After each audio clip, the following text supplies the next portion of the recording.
Welcome to Soulivity.com's passion-driven interviews with founder Brian Wesley Johnson.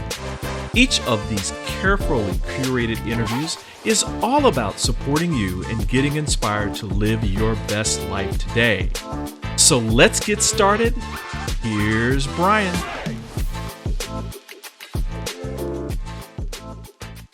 Dr. Carl Truesdale, I am so happy that you are here with us on Soulivity.com. Welcome. Thank you. I'm happy to be here. As I was just saying earlier, I am so impressed with you, brother. You are definitely doing that thing with your amazing medical practice in Beverly Hills, of all places. Right. Yeah. Congratulations for that achievement. Thank you so much. I want to start this interview by going back to the beginning. You were raised in a small town in New York, right? Correct.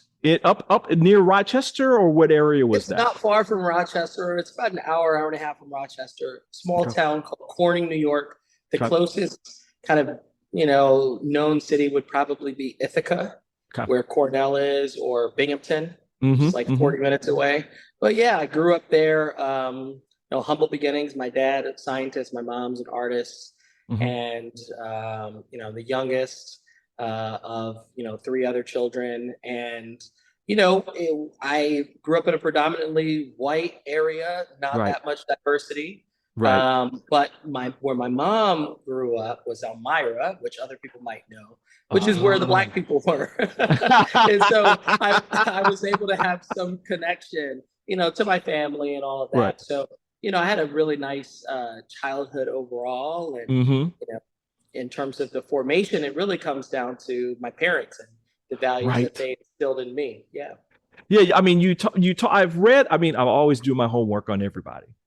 And I was reading that they were of great influence to you, primarily because you saw, like you mentioned before, that your father was a scientist, your mother was this artist. So you have this yin and this yang kind of action, right, going on, and you see this balance. Tell me a little bit about how that influenced who you are today. So, there's the creative part of me, and then there's the very analytical part. If you met my parents, you would see that I am literally a reflection of them. And my dad's a little quieter, he's a PhD, physical chemist, deep brother, went to Berkeley, got his PhD from Berkeley, just a very intellectual type of person. My mom, gregarious, lights up the room, everybody knows her, outside of the box thinker. And those two things, I carried with me throughout my life. So now I'm a doctor and analytical, obviously science-based, but, I'm an artist and a portrait artist, and I get to use that to help people look and feel better. Wow. And I want to really get into what you do today and maybe some misconceptions, maybe in a little bit. But I want to stay on this track because your childhood really put this beautiful frame on your successes later, right? I mean, that foundational kind of thing. You found success at an early age. Did you always know that you wanted to be a doctor, or was there an event that kind of spurned this? Right. So I would say the biggest kind of momentous thing that changed my life was when I was young. I had a baby brother. His name was Emmanuel, and he passed away from trisomy 13. And I was, around the age of 10 at the time. I was old enough to kind of understand what was going on, and I was really excited in the beginning. I'm going to be a big brother. I remember my mom and dad would bring me to the obstetrics appointments, but things started to be a little bit different because we were going quite frequently. And I started asking questions. Turns out, we were going to the high-risk obstetric gynecologist because he had a very rare genetic disorder called trisomy 13, which is where you're born with an extra 13th chromosome. And similar to trisomy 21 or Down syndrome, except it's even more rare. In terms of the effect it has, it's even a worse kind of prognosis. So he only lived to 3 days old. Oh, wow. And that, it really hurt. It was the thing that pushed me the most, and I still use it as motivation to help people today. Wow. Once he passed, you're this young kid, you're trying to make sense of everything. Right. And I started reading about his disorder, and I realized there are thousands of other kind of disorders and, diagnoses. I want to help people. And so I took that part about, the science, really loving just everything about science at the time, and my desire to help people. And when I was 10, I decided I'm going to become a doctor. Wow. And that's what I kind of set myself for. And thankfully, everything worked out. Wow. I want to pause on this for a second for our listeners, because there's other stories of people out here that when they knew, and they just they're all into it, and they didn't look back, and they were all successful. And so just want to let people know that, listen, there are certain awarenesses that you come into. And so to listen to those voices and move into that space and let it be true for you. When I said before that I'm impressed, I meant it. I mean, I'm not just saying this. Here's an example. Not only did you excel in your studies in high school, but you graduated, at the top, but more importantly, you had banked 26 college credits before you went to college. Yeah. I mean, wow. I mean, was this experience that you had with your brother, is that what was driving you? That was driving me in terms of the science, curriculum. So what I did is I've always had an insatiable appetite for learning. And so I would say if that were my biggest strength, it would be my desire, my penchant to learn, and learning well and learning easy and getting better at learning over time. But, I was pushing myself however I can. I'm still pushing myself. Right. So when it came time to getting to the highest levels of the courses that my high school offered, I did that. So that was AP and IB credits. Right. So what other classes can I take? Well, let me take some classes from Syracuse University and my, the community college in my hometown. And then I got as many as I could, basically. Wow. Knowing that those things would make me more competitive for college, and just because I wanted to learn. So by the time I got to Morehouse, where I went to college, I pretty much had already completed almost a full, year of classes. So I mean, brilliant. I mean, with our son, we've tried to tell him to do the same, before he went to college, because there's all these courses that are necessary, but you can knock out a lot of that stuff and then go into a more competitive school, a better school, and graduate and really focus your energy on those things that are about your major. Absolutely. Yeah.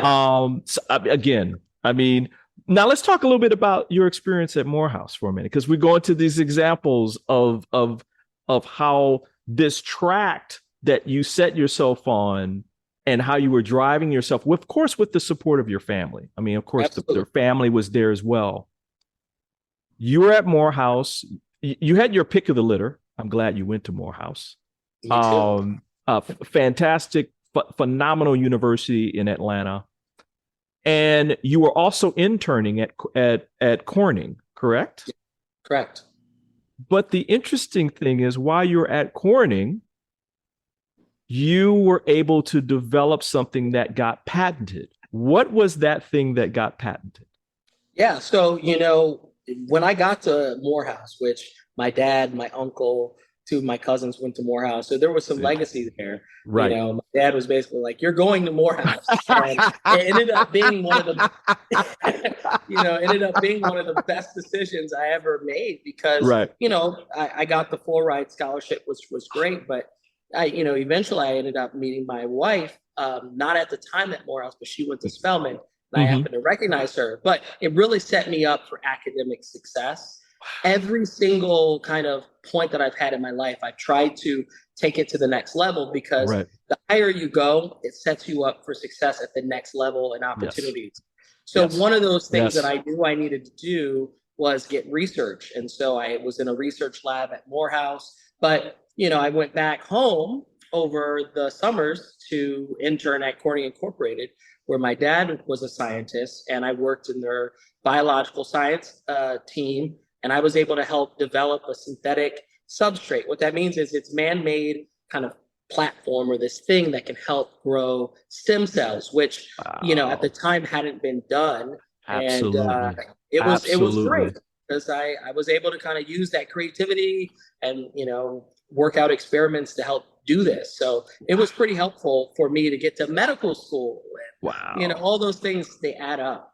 Wow. And just to kind of give you some flowers on this achievement real quick, that discovery has allowed for further development and application of stem cells in a completely almost unlimited way.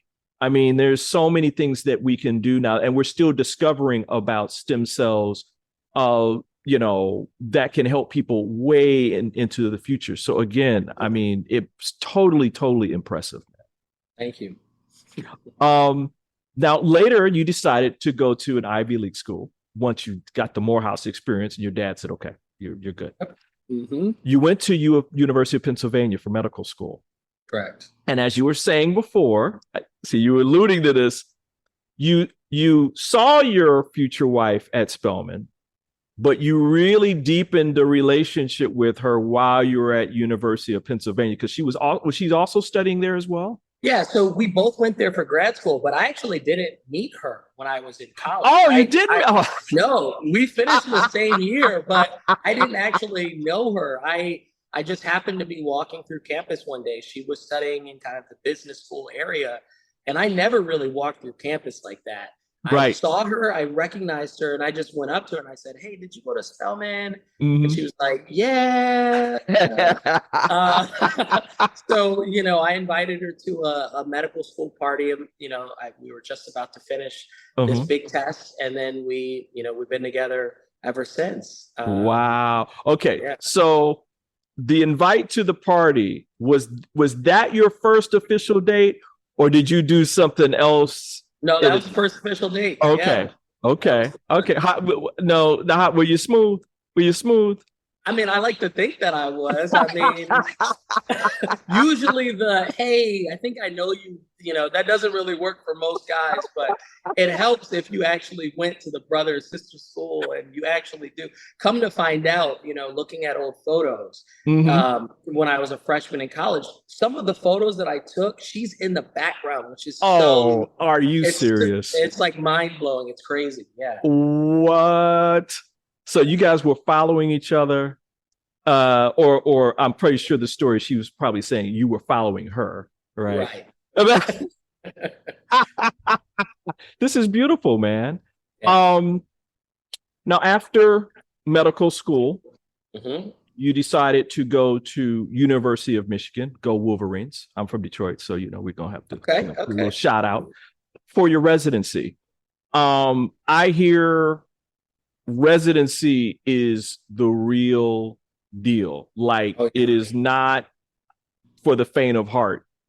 No. How was your experience at University of Michigan? Because also you went there to finally get into being a surgeon. And they're no joke at U of M. U of M medical school is no joke. Yeah. Especially in this field. Absolutely. So, after medical school, you go into a residency. So when you're done with medical school, you have the MD, you have the doctor, but you can't really practice anything. You haven't paid your dues, so to say. Right. In surgery, you got to pay your dues. And so what that means is a residency, an internship. And so I went to University of Michigan, where I did my otolaryngology head and neck surgery residency. So it's 5 years of specialized training. Wow. And you pretty much become, the master of all things above the shoulder. So sinus surgery, breathing, voice surgery, head and neck cancer, sleep surgery, ear surgery, facial plastic and reconstructive surgery. You kind of Right. learn about all of that disease and treatment. And so at the time, it was, the number one ranked otolaryngology head and neck surgery program in the country. Yeah. So it was kind of a no-brainer. It was going to be great training, but it was intense. I mean, Yeah. 80 to 110 hours a week for 5 years. Yes. You're dealing with life and death. It's nothing. It takes a lot of dedication and perseverance for sure. And I also hear that at the end of the residency, it's sleep, maybe a party or two, but it's a whole lot of sleep too after that. Because you guys do not sleep during the residency.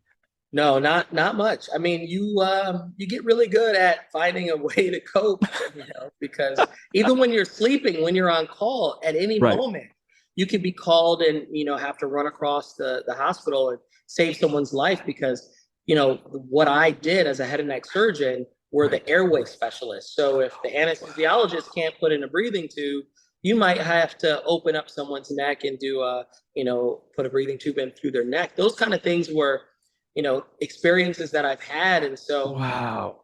Yeah, you sleep with a hairpin trigger. Wow. Again, I think sometimes that, you watch things on TV and medical kinds of things, and you get just this much of the reality of what all of you are going through. And I mean, the whole medical staff, from doctors and surgeons and internists and nurses and other people that, I mean, especially in giving like things like COVID, right? Where it's, in the beginning, they didn't know what was going on. Oh, I was still in the hospital when COVID was happening. Wow. Early 2020. So what happened? You're from Detroit. COVID hit Detroit and hit the Black community really, really hard. Absolutely. So all of those overflow patients got sent to Ann Arbor and University of Michigan. And so I was the senior resident. I was the one kind of on the front line helping to, put in breathing tubes and deal with these airway emergencies, which a lot of these COVID patients had. So it was scary. I mean, it was intense because, we didn't know, should we come home and see our families? Should we get hotel rooms? Are we going to get it? And in the early phases, we didn't have all the equipment and the PPE that we needed. So it was kind of tough. Yeah. Wow. Well, thank you for all that you did in near my hometown. There's a lot of lives that were saved by the work that you guys were doing back then. After your residency, you decided, listen, there's some more study that I want to do. I want to specialize in facial plastic and reconstructive surgery. And you went to probably one of the best places to learn, not just in the country, but in the world. And that's the American Academy of Facial Plastic and Reconstructive Surgery at the Lasky Clinic. Correct. What drew you? I mean, you were doing this you were a surgeon in this specific field through your residency. What drew you into this field, which is, I mean, people, this is complementary to this other field, but what drew you over here to that specific? So yeah, facial plastic and reconstructive surgery is a subset of my residencies, the same way that sinus surgery. So, I had a choice to make. What do I want to do? I want to do everything, or do I want to do, one specific thing? I loved taking out head and neck cancer. And I had a lot of passion for it. But the thing that I kept coming back to was I'm an artist, and I'm a portrait artist. I really do this. And I just loved doing that. I loved taking care of people and helping change the outside to match the way that they felt on the inside. So that's what I chose to kind of dedicate my life to. And things have been going very, very well since then. I would say so. You're doing all right, man. You're doing all right. One of these days you might do a little bit better. No, I'm just kidding. No, you've been doing fast. I might scream. Exactly. Now, there's all this information. Some of it a little overboard about plastic surgery, reconstructive surgery, what do you find are like the most misperceptions and misconceptions about it? So that plastic surgery is a waste of time, and that it's there's something negative in and of Okay. itself of the field, that Right. people have to look done or weird, or that they don't need it, or that there's a lot of misperceptions about it, and rightly so, because we turn on our televisions, we turn on Right. the Right. internet, and we see all these horrible examples of people who have had plastic surgery, and Right. we think, oh, that's not for me. That's not for us, right? And so I'm trying to help rewrite that narrative, because it's for everyone, and if Right. it's done in a beautiful, natural way, Mhm. it adds to our life. And now Wow. it doesn't do everything, and it doesn't solve all the problems, but it definitely has its place. And so that's kind of the biggest one. A Right. lot of my work focuses on making people look like themselves, Mhm. younger, rested, youthful, Right. refreshed Right. versions of themselves. And Right. so, and it very, very natural in a way that you can't tell if they've been done. Good plastic surgery, you won't see, because you won't know. You'll just think that person looks amazing and youthful. How are they Wow. not aging? That's how. Right. Wow. Thank you for that. Thank you for that, because I've always wondered, from an expert, what their take is on this. Right. One and in this realm, is there one case that you've done or a couple of cases that you've done that really stand out in your career so far for you that you In can terms of talk about? in terms of Yeah. plastic surgery, Yeah.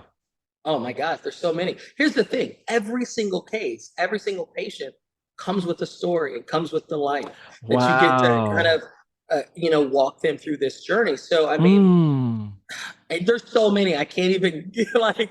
I mean, you can talk about the sisters who were botched, and I get to Oh, help restore them back to where they feel like they can go outside and they don't have to be shut-ins. You can talk wow. about the girl who was bullied about her nose, and you do a rhinoplasty. She has a newfound sense of confidence. You can talk about a woman who works in the beauty industry and owns, some beauty supply stores, and her forehead is really, really high, and she's worn wigs her whole life, and I do a hairline lowering, and now she feels confident she doesn't wear wigs anymore. Or Wow. you restore someone's hairline, and now they have the confidence to get out there. Or you do a facelift on a woman who lost her husband last year, and she's back out on the dating scene, and she Wow. feels better about herself, and she stops drinking. And I mean, it's a See, these are the list. stories, right? I mean, Those are these the are the stories. Those are the wow. stories. Yeah. Wow. And I know from my own experience that when you feel good about who you are, it translates into all these other, not just, typical outer kinds of expressions, but inside health, there are health benefits to this as well, right? Absolutely. Yeah. Here's what happens a lot of times. I might do some work for someone. Mhm. They like what they see in the mirror, and then they say, you know what? I feel more confident. I'm going to go to the gym. I'm going to start working out. Yes. I'm going Yes. to eat better. I'm going to get away from that negative energy, Yes. people in their lives, whatever but there are other aspects of outside of us. Like, Right. we live in a world where we're perceived and judged by how we look. And Hello. it's there are studies that have been done. If you are perceived to be more attractive, you'll make more money. You'll, Absolutely. it's Absolutely. things are real. Whether they're good or bad, it's real. And so Right. we live in this world. I think we're all just trying to navigate it Right. the best way we can. Absolutely. Couple more questions for you. Um, you know, I look across your life path and I'm just in awe of your determination, your commitment, the grit that you've shown to stay the course and do the work. And I know this has also had some challenges too.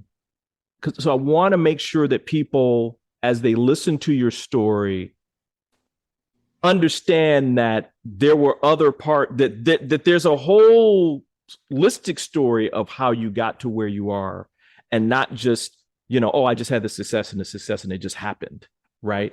Tell us a little bit about some of those challenges that you had to overcome along the path. I mean, there are many. I don't like to focus so much on those challenges because I try to use them as learning experiences. Absolutely.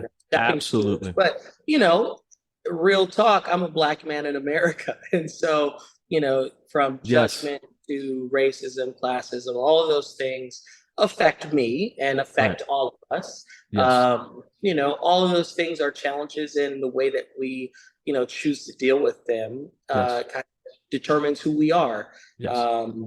So, I mean, honestly, some of the biggest challenges that someone who goes through medicine and all this that I've gone through is dealing with self-doubt. And what I tell a lot of the people who I mentor is, you belong here, you can do it, and you can do it. If not you, then who? Those are things that I think we all wrestle with. And, thankfully, I've grown up in an area where, I've always been empowered by my parents, be able to kind of pursue whatever I wanted to. But not all of us have that. And, I would say that was something. But growing up, my mom was a single mom, met my dad and adopted her children, my brother and sisters. And, we had a very different kind of upbringing, but I saw what they had to go through.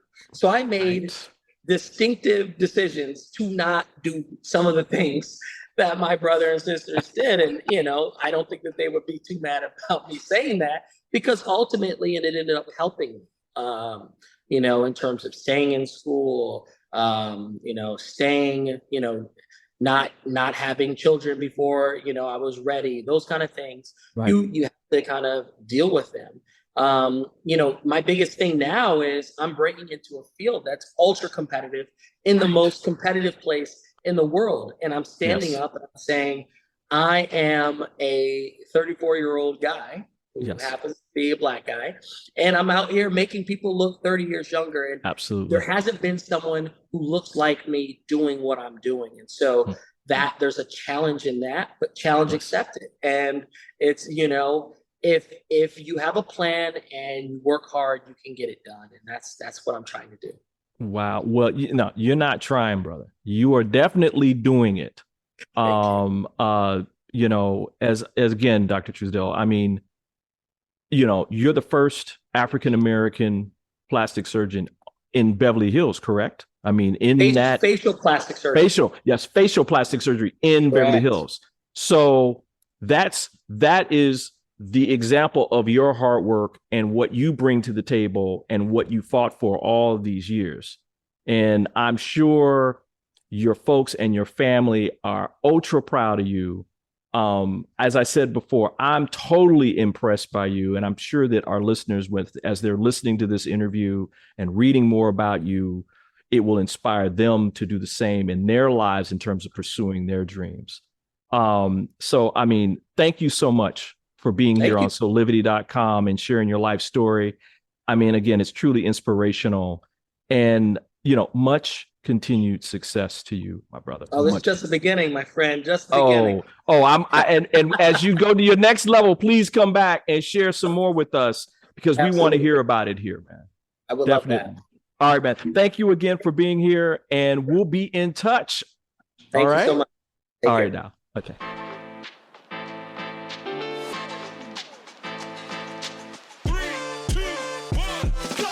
We want to thank you for watching Soulivity.com's passion-driven interviews with founder Brian Wesley Johnson. From celebrities to best-selling authors, Soulivity.com is all about inspiring you to live your dreams and create your best life today. We invite you to listen to our other fantastic interviews with new ones available every single week. Please also visit Soulivity.com and start your journey toward your passion, your purpose, and higher quality living. See you next time.